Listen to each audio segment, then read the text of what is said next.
methods. All those are the 6 methods that mainly I discuss can be used to measure individuals.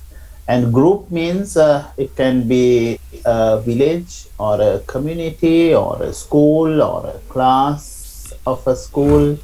So that is what I mean by the community.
So this is the first So others are supposed to be here. But anyway, I think the topic today is bit not very straightforward. So then, therefore, if you want to listen to the lecture once again, uh, uh, in case that you think that you want to listen, I will record the lecture. The previous lecture has been uploaded to the LMS. Now you are supposed to have listened and taken down notes and ready for a quiz in the next week. Next Tuesday, I'm going to have a quiz based on the 6 dietary assessment methods, MCQ.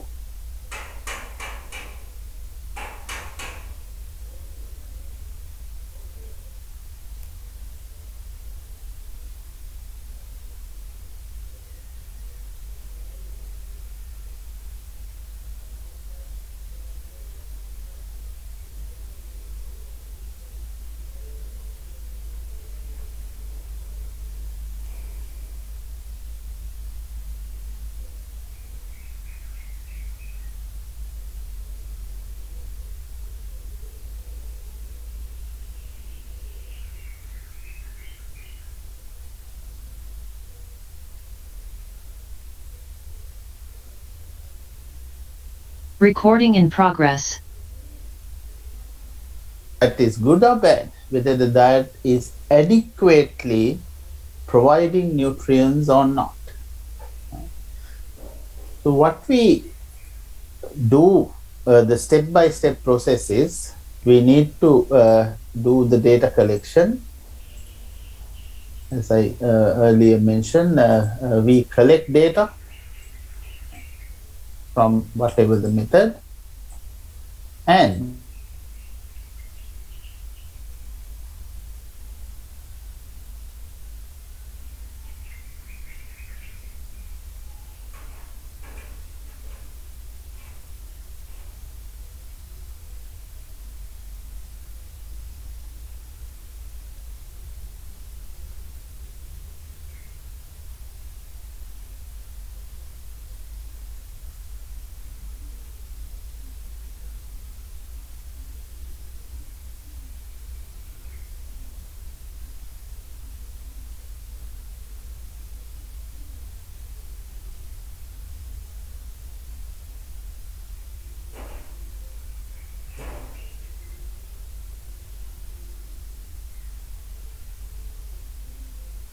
Recording in progress. there.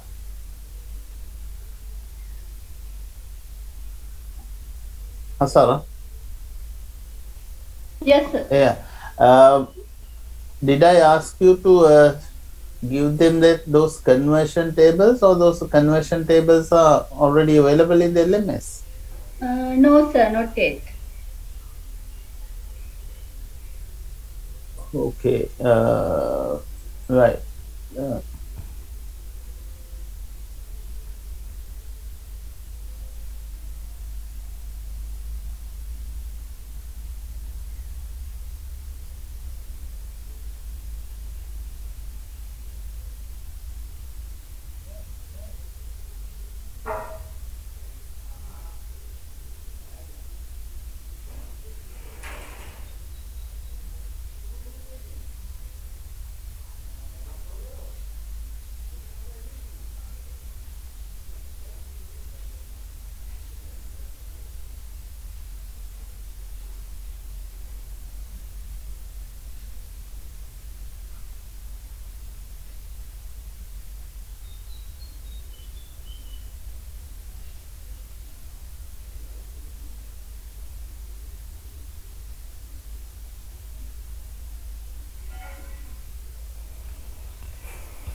Recording in progress.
Recording in progress. But it gives you only 1 or 2 or 3 or 4 or 5 to 7 days of dietary records. No, that's not your usual intake. Now, what you have recorded is usual intake. Yes, sir, but we can take the average value. So that means you have to make an assumption. You assume that the average value gives or shows the usual intake. Sir, because the food intake of different days, not only the one day, it represents the usual intake as average. Mm-hmm. So,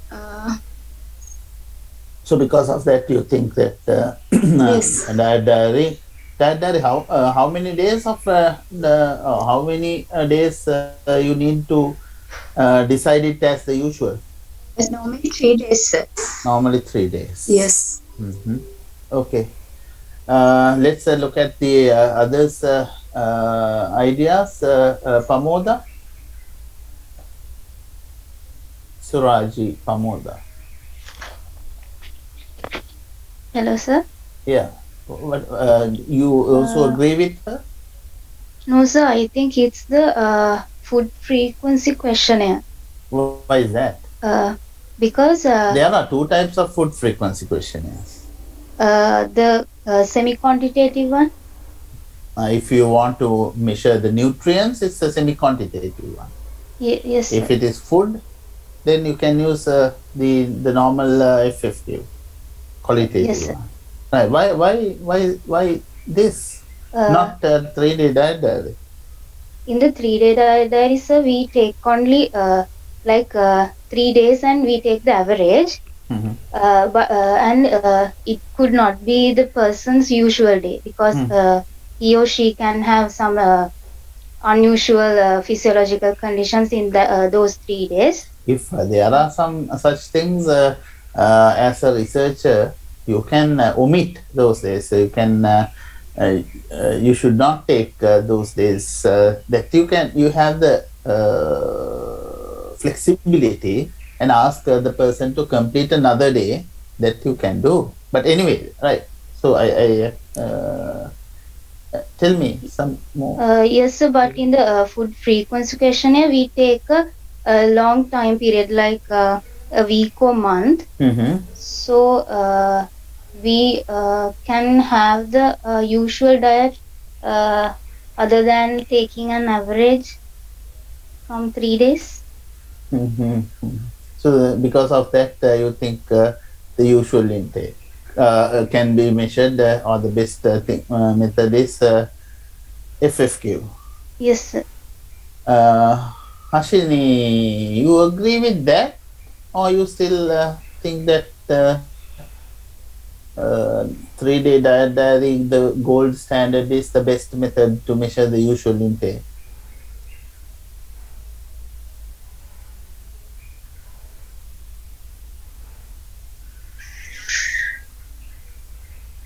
Yes. So still, I think gold stand is the best method. But Pramoda said that we look at only a few days in a diet diary, but we look at the entire year or 6 months or month, longer period in a food frequency questionnaire, and also it's semi-quantitative. But I think it's when we do the dietary assessments, it's not a practical way to get such a assessment. What do you mean by practical? Means It's a difficult method? yes, Which one? FFQ? yes. Why it is difficult? Why is it difficult? What do you mean by difficult? What's the difficulty? Difficulty to whom? To the respondent or to the researcher? I think, sir, there. Others can also come out with their answers. Huh? Some they can't remember some things. All right, so then they can't Yes. decide. Sometimes it's difficult to decide the certain the frequency of consumption of certain foods. That's what you say. Separate questionnaires should be made. That's difficult for researcher, us. Yes. Researcher. Okay. Right. So because of that, the practical things and also accuracy, Yes. you think that a 3-day diet diary is still a better method to look at the usual intake. And so it in even in food frequency questionnaire, it also not give the exact values. Exact value. It's a semi-quantitative one. Exact value means you say that that means in other words it's not accurate. Yes. Okay, so that's something that we need to probably consider.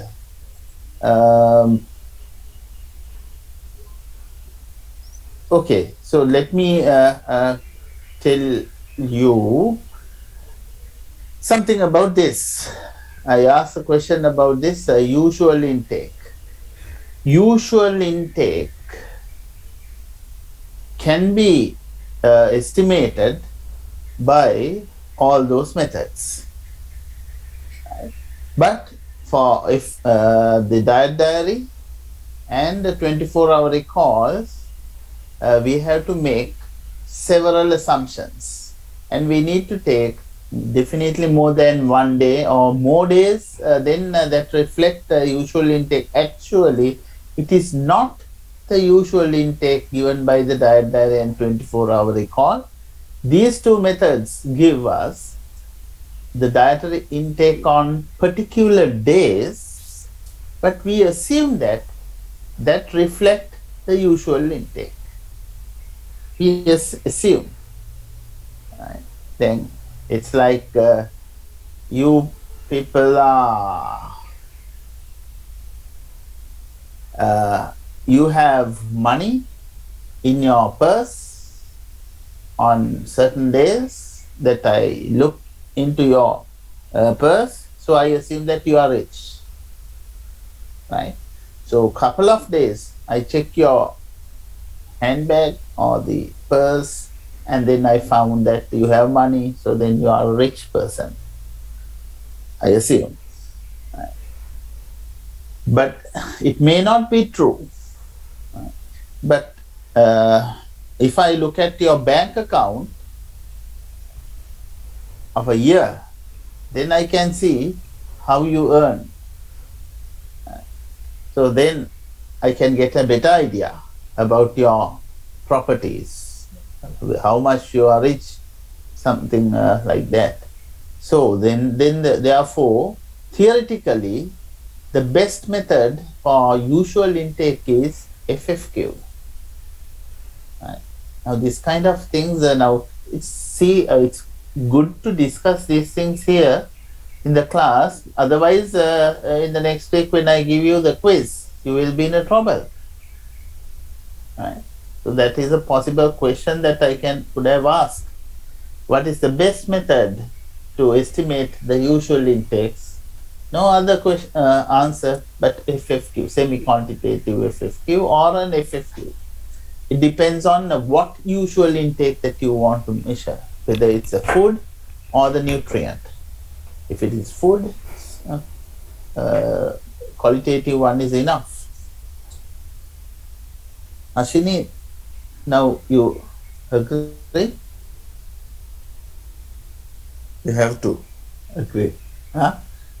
Right. Okay. So you read the notes and go through the slides. In one particular slide, it regarding FFQ, it is specifically mentioned that to measure the usual or habitual intake, we have to use FFQ. Right? Okay, anyway, that your the argument is good, that you argued that the diet diary can be used to measure usual intake. That is also true, but with some assumptions. All these methods, assumptions, because we are measuring or we are actually estimating the things. We measure, but actually later on we estimate. Right? So that's a bit discussion about some of these the concepts. Now this is a concept course. Concept. Right? Second point, what you are going to learn is how to use dietary reference values. That these things you learn in human nutrition. How to use the dietary reference values to evaluate nutrient intakes for groups.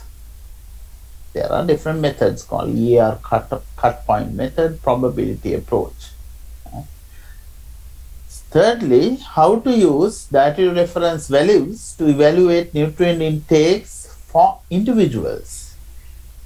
Now you did individual 3D diet diary, recalls, and then how are you going to decide after converting all those things into nutrients, whether adequate amount is eaten or not. For a group means, let's say this is a class of 30, 40 students, and you have 3-day diet diaries collected for all 38 people, and I receive all this data, and then I am going to decide whether this class or the students of this class get enough energy or whether they get enough proteins, etc. That's the group and individual. Right. Now this is something from your human nutrition. So today I have some problems in my camera, so I can't open the camera. Right? Now here you can see that the y-axis are biological functions in your body, and the x-axis concentration of element in diet. That's a particular nutrient. Right? Look at this this part here. You see that at a particular level of the nutrient, at a particular level of a nutrient, our body has optimum functions. That's what we said, optimum nutrition, optimum level. So this amount of nutrients we have to consume to have the best biological functions in the body. Right. And then if you are exceeding that level, eating too much of nutrients, then you will get toxic effects. And further, if you are eating too much of such nutrient, even the death can happen. If you are eating less amount than this range, then we call it deficient, and then you will get deficiency symptoms, and your functions, biological functions, will go down. Maybe vision. If you are eating less vitamin A, then your vision has some impairments. If you are eating less zinc, your immune system may go down. If you are eating less vitamin C, you show some symptoms of scurvy. And if you are eating less folic acid or folate while you are pregnant, then the child will have neural tube defects, spina bifida. Right? You should remember all those symptoms and the things that you learn in human nutrition. And further down there can be death. Now this is our concept. We know that.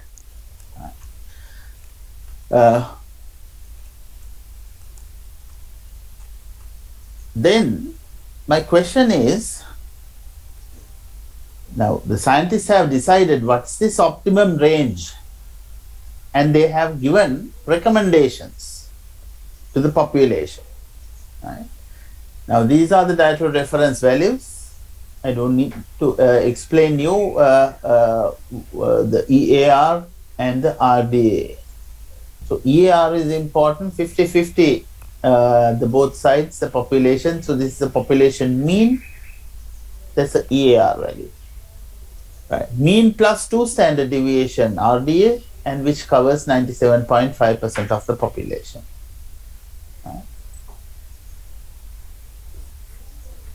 Right. Now, in summary, there are 4 possible levels. There are 4 possible levels of nutrient intake. EAR is the average nutrient requirement. When we decide based on the research, we said, for example, children or the adolescents need this much of nutrients or this much of calcium.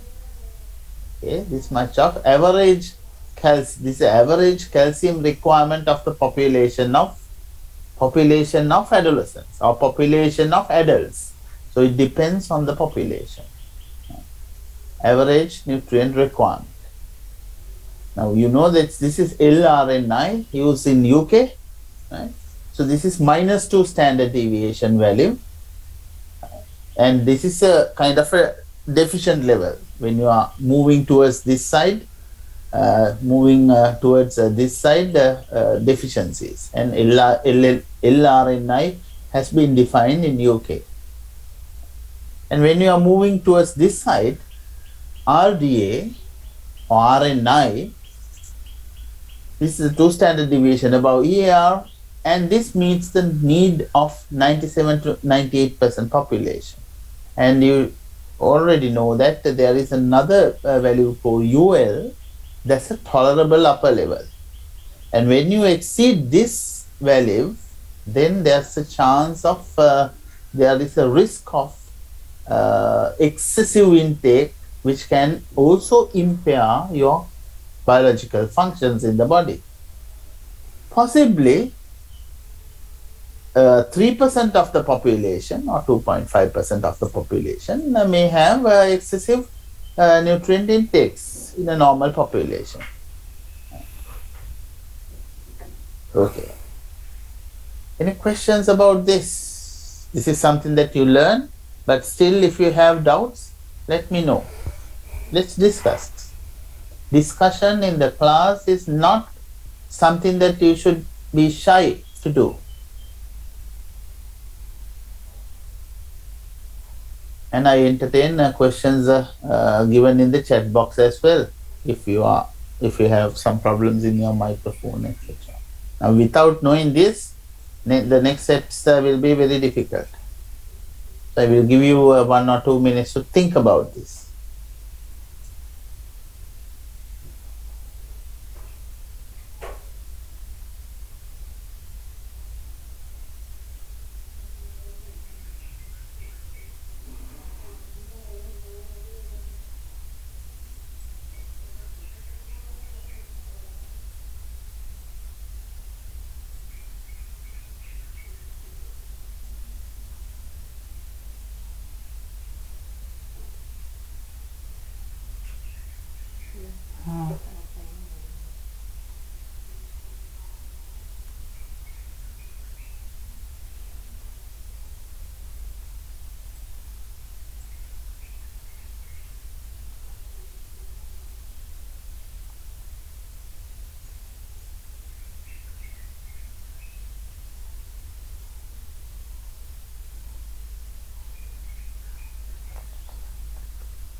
Right?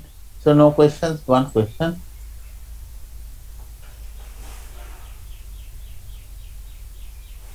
Kosala wants little more explanation about LRNI and these the values. Okay. Again, I strongly suggest you to refer your human nutrition notes after this class to understand this. So these are nutrient requirements. nutrient requirements of population has been decided by scientists by going through the research. Now, let's take your group. You are adults. Let's assume that you are the female adults here, and the female adult, the requirement, your calcium requirement is given by EAR. That's a mean calcium requirement. So each individual's requirement, if we can measure how much of calcium you need every day and get the mean value, and this is the EAR. That's a mean of the population, not your mean. It's a mean of the population. But we give the recommendation here, 2 standard deviation above the mean value. If your class mean value is 500 micrograms of calcium or milligrams of calcium, then I calculate the 2 standard deviation. I know the standard deviation because I have a data set. So then I get the 2 standard deviations and I calculate the RDA, and I ask your class to eat this much of nutrients, not EAR. We ask RDA is your target, and then I'm sure that it covers 97.5% of this class, or that's the population. I'm not going to give you the mean value as a recommendation, but RDA, because I want to cover 97.5% of you. LRNI is a value defined in United Kingdom, and that covers that indicates the lowest level a person should eat, and but if you are eating this much of nutrients or below that LRNI, most probably you are a deficient person. You might have inadequate intake of nutrients. UL is the toxic level when you are exceeding UL. Remember that RDA and UL are far away. UL is far away, and you never get toxicities when you eat RDA. But remember that individually, your requirement is not RDA. Your requirement is somewhere here. We don't know individually, but this is we expect individually to achieve RDA. This one. So that's what we expect. Give the recommendation.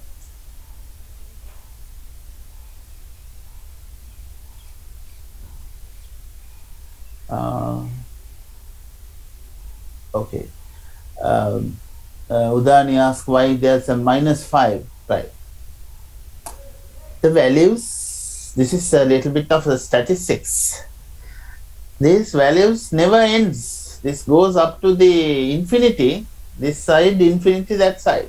Although the this looks like this, actually this curve continues like that, infinity, right? To reach 0. It does not reach 0. Or we said mathematically, this curve reaches 0 at infinity, and this side also it reaches at infinity. So I can, if I want, I can say this is a -2 standard deviation, -3, -4, -5. Likewise, I can show the values to infinity. That's why the -5 is given. But towards -5, very, very, very low level of population. This the graph shows represent the population. The graph reflects the population. So 50% of the population, 50% of the population is here. That is your statistics. And the rest of the 50% of the population who are eating more than the average, is here.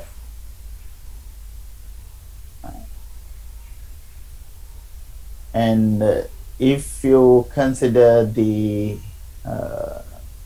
area under the curve of all these people below RDA,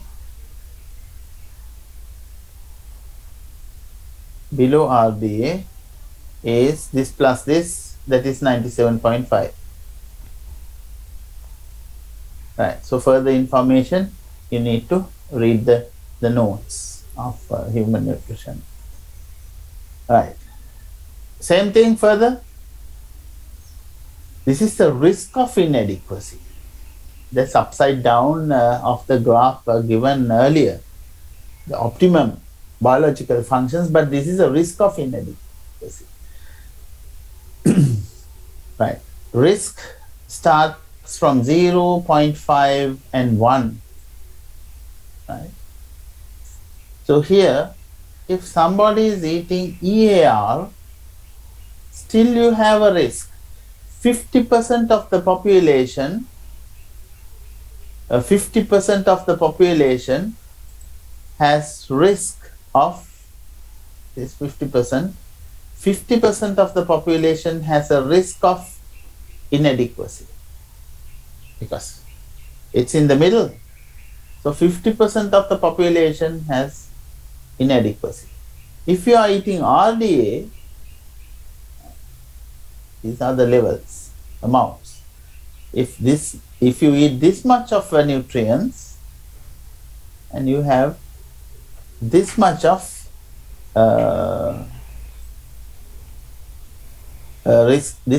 risk of inadequacy, that's about 0.25 or 0.025. That means 2.5%. 2.5%. Right?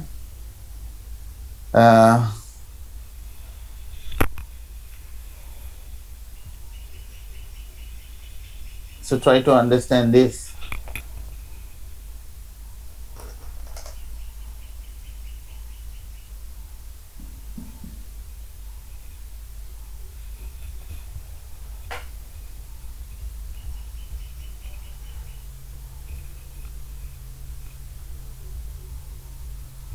This is a different way of interpreting the values.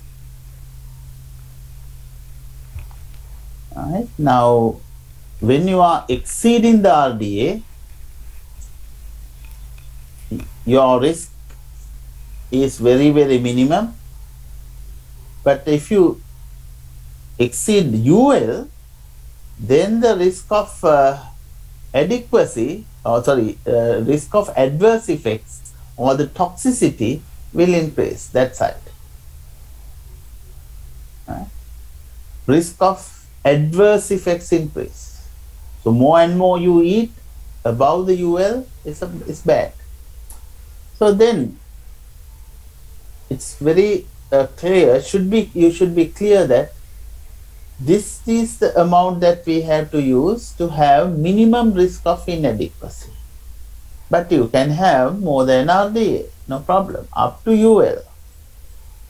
Then your risk of inadequacy is very minimum.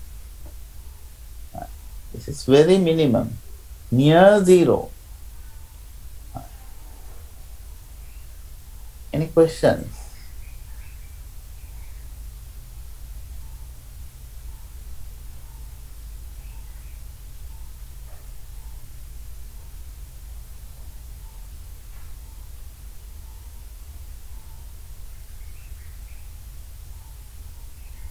No? These are the explanations for the ER, RDA, AI. Okay, AI. AI is when we don't have the research data to decide the RDA or RNI. RDA, RNI are same. Then we consider AI, adequate intake. But this is no enough research to decide the RDA. Then This is the amount consumed by a healthy population. Okay, let's say that a healthy population eats certain milligrams of calcium or vitamin D, say certain micrograms of vitamin D, and I can't see any nutrient deficiencies of that population. So then I said that, okay, that's the amount they required. Simply, that is the amount that they require. And then the tolerable upper intake level. Please remember, for all these things that I do in the class, you need extra 2-3 hours of reading to understand. And don't think that ඔක්කොම ටික class එකේදී දාගන්නවා ඊට පස්සේ පොත වහලා තියෙනවා. No, you have to read these topics after the class from the internet, because now you don't have the textbooks in the library. So from the internet and understand these concepts. Don't rely on කුප්පි. හරි, සමහර අයට තව කවුරු හරි කෙනෙක් කියලා දුන්නාම right ඔක අහගෙන ඉඳලා digest කරගෙන ඉන්න ඕක තමයි අර A level system එක. හරි. But the best thing is not that කුප්පි may help you to understand the things, but individual learning is a better method. Better method if you want to excel or if you want to perform well. Right. So it is not easy to accurately compare an individual nutrient intake for her requirement. Now we measure the nutrient intake. We measure the nutrient intake of the person using 24-hour recall and we should know the nutrient requirement, and we need to compare. Where is this person? So this is the population nutrient requirements, and this is EAR and this is RDA, and you measure something, and that is X. You measure the calcium intake of the population, that is X. Where is X? Here. Is X is here, X is here, X is here, which where? And then you can decide. There are some problems in deciding that. Individual's actual requirement is not known. We don't know individual requirements. I don't know Hashini's requirement or Sanali's requirement or the different people's requirements. We don't know. Right? But we can measure the nutrient intake, but we don't know the nutrient requirements individually, by name, by person.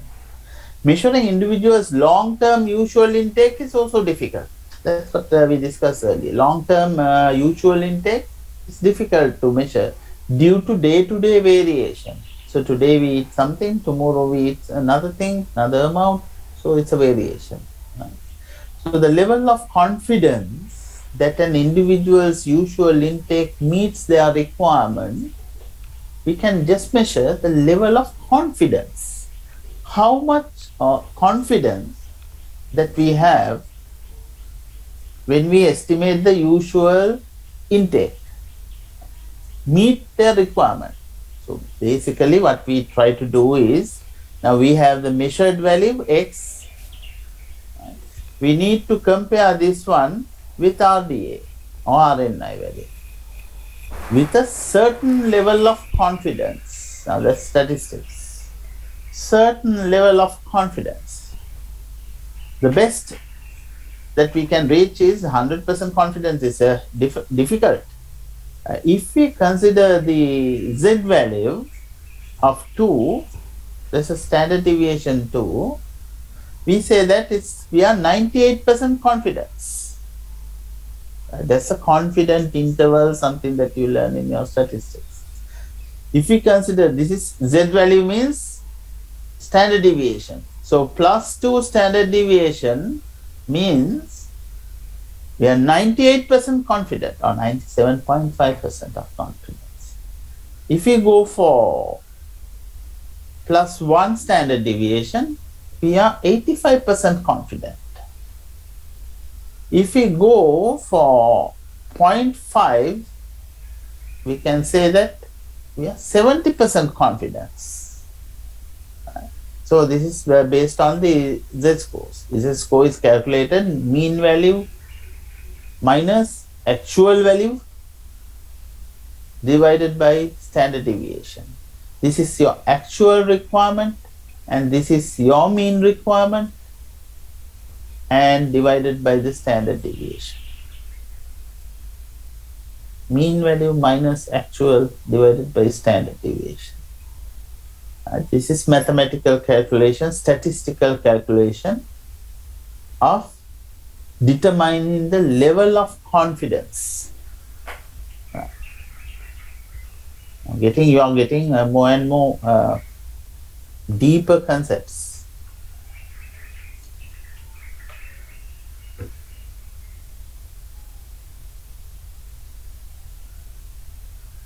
So here, in summary, we don't know the individual requirements, but the recommendations are available. Recommendation is RDA, except for one particular thing.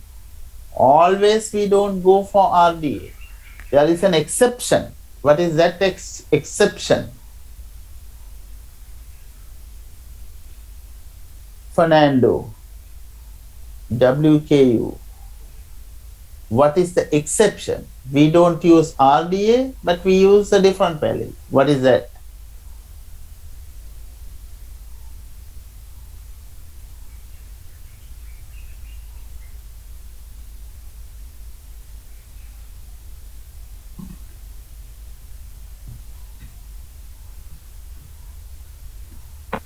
AI, sir. Sorry? AI. Yes.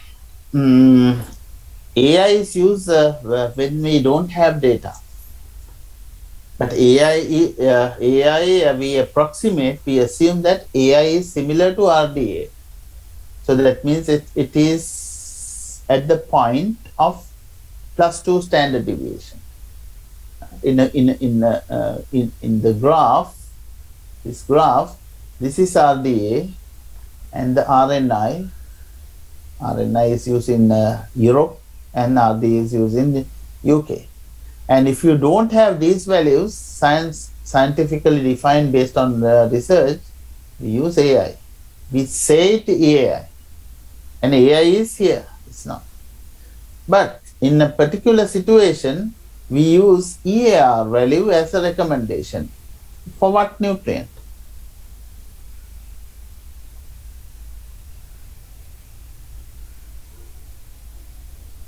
Or for what component in our diet? We don't consider this, but we go for that.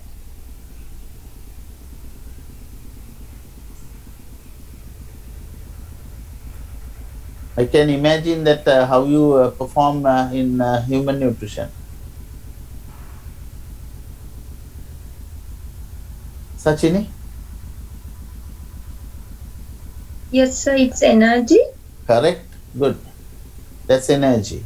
Only for energy, we go for EAR. Now you should know the reasons. I'm not going to discuss it here.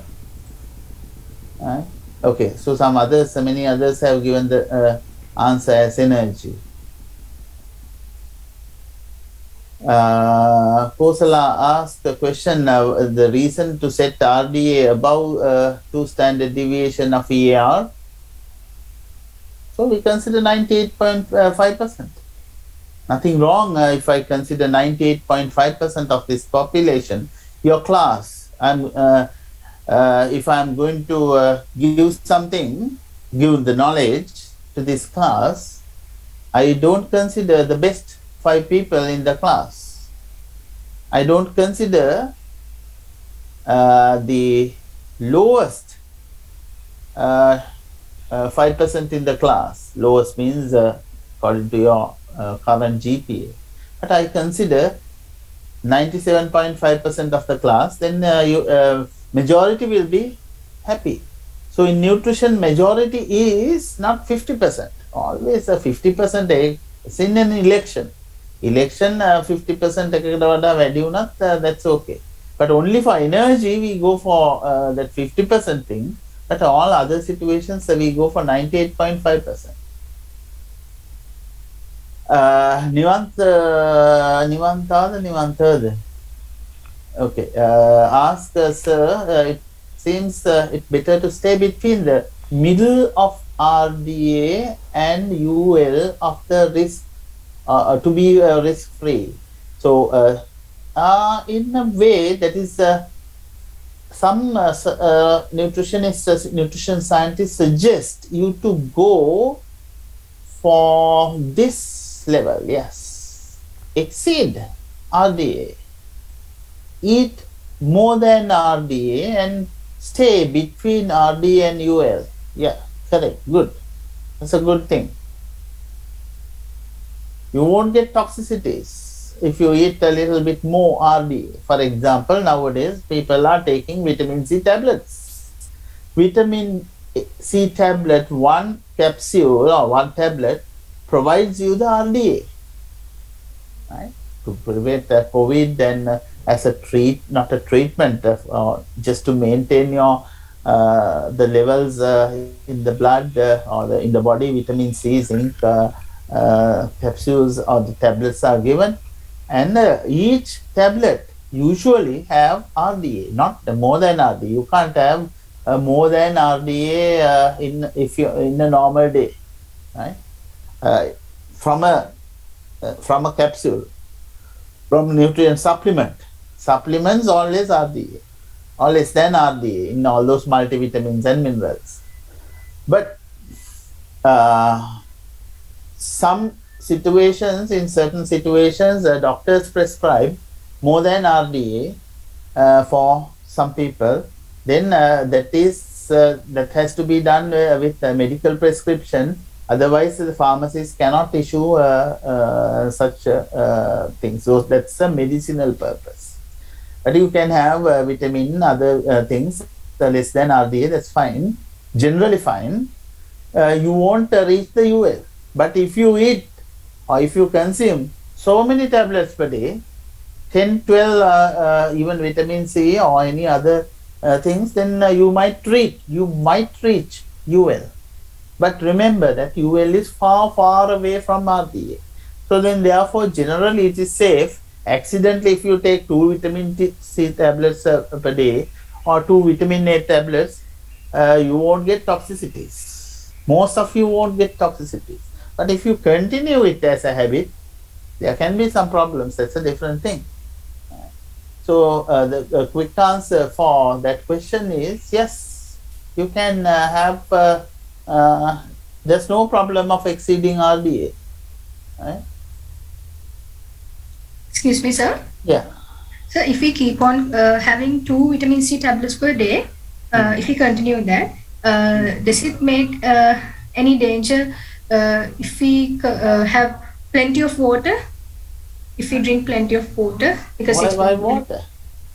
What's the connection between water and vitamin C? Because you want to flush it away. No, like one person I know. Dilute it? No. Water? With an experience, one person I know personally, she used to have around 3 to 4 tablets per day, and she has continued it for around 1 week or more than that, I'm not sure. And she got renal calculi in her kidneys, and doctor has told her that she has consumed she has taken excess of vitamin C. That's why the reason.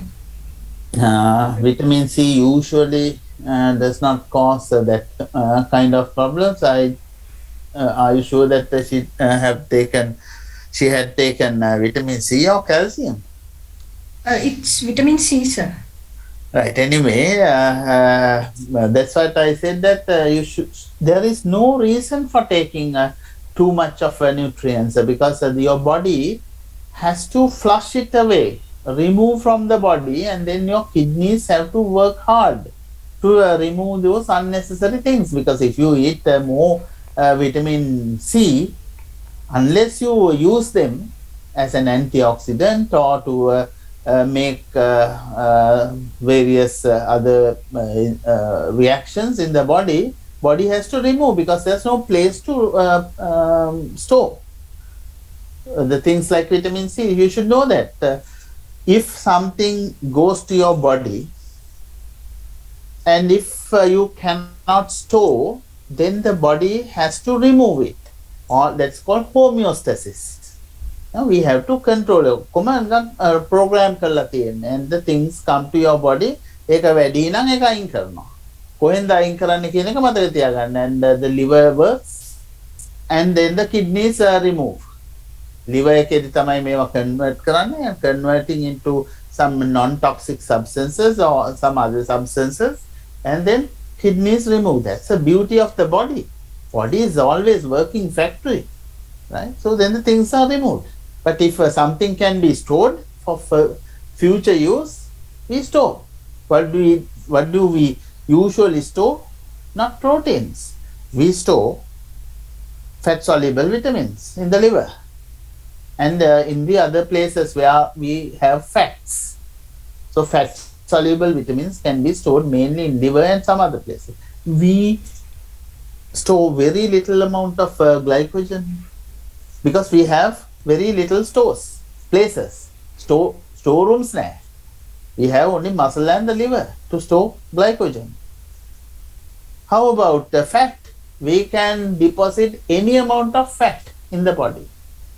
Right? If you eat more carbohydrates, remember that will be converted to fat and deposit. So that's why I always tell not to eat too much of carbohydrates. ඔයගොල්ලෝ පොඩ්ඩක් බර අඩු කරගන්න ඕන නම් බත් කන එක නවත්තලා බලන්නකෝ මොකද වෙන්නේ කියලා. බත් කන එක නවත්තලා පාන් කාලා හරියන්නේ නැහැ. දැන් මේ දවස්වල ගෙදරට වෙලා මේ ගෑන් ළමයි පිරිමි ළමයි මොනවා කරගෙනද දන්නේ body shape එකට. So if you think that you have put on some weight during this COVID, the best thing that you can try is not dieting, but cut down your carbohydrate and try. Not cutting down fats. I don't think that you have to cut down fats. You can go up to certain level of fats. Then your food is very palatable and also you will get the satisfaction. And some little more amount of protein and cut down that, because equally or more than equally the fats as well as carbohydrates both do the same thing. Excessive amount, if you eat excessive amount, fats also you should not eat the excessive amount you eat more than what you want, then that will be deposited. So, but vitamin C cannot be deposited that much. It can deposit you can retain certain things circulating in the body for some time, and rest of the things are removed. So to remove that, your body has to work hard, your kidneys have to work hard. So then there can be some problems.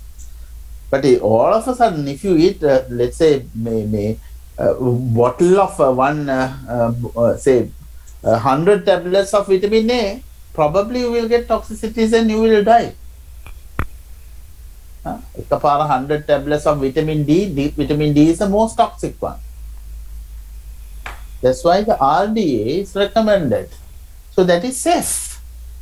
But let's say that somebody eat, but you should not consume more than RDA using supplements. That is dangerous. That's why the RDA amount of nutrient is included in the capsule. When you get the tablets from the pharmacy, it contains RDA. Check the label. RDA or less than RDA to make sure that you won't get any toxicities. Right. So as a nutritionist, when you recommend somebody, okay, take this multivitamin mineral supplement, you should make sure that that contains less than RDA. Those are the products available, registered. I was in a committee which registered these supplements in the medical or the Ministry of Health, And we look at the RDA value when the company wants the registration. How much of nutrient in that particular tablet? It must be less than RDA. If it is more than RDA, we said this is not a nutrient supplement. This should be used for medical purposes. So then it goes to another committee. That's a medical committee, and they approve that only for prescriptions. Right?